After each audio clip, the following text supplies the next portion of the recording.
माझ्या यूट्यूब चॅनलच्या चविष्ट चॅनलमध्ये आपलं स्वागत आहे। आज मी सुक्कं मटण दाखवत आहे। त्यासाठी लागणारं साहित्य: मटण, कोथिंबीर, लसूण, आलं, खोबरं, हळद, मीठ। आपण हे तेल घालू, थोडं घालू।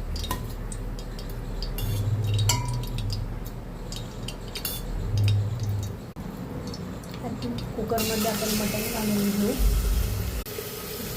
हळद आणि मीठ घालून घेऊ। 10 मिनिटं हलवून घेऊ।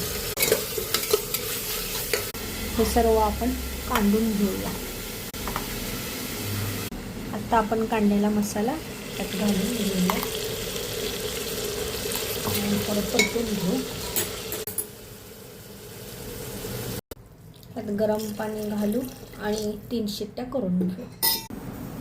आपला मसाला काढलेला, कोथिंबीर, कांदा, काळा मसाला, धणे पावडर आणि टमॅटो आणि उकडलेलं आपलं मटण। आपण कढईमध्ये तेल टाकले, त्याच्यामध्ये कांदा टाकून घेऊ।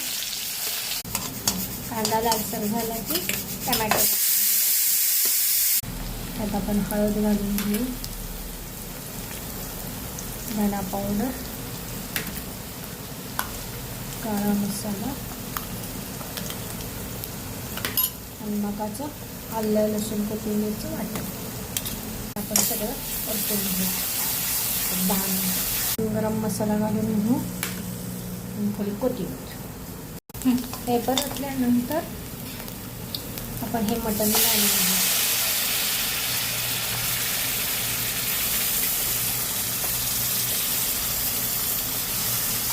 10 मिनिटं वाफवून सर्व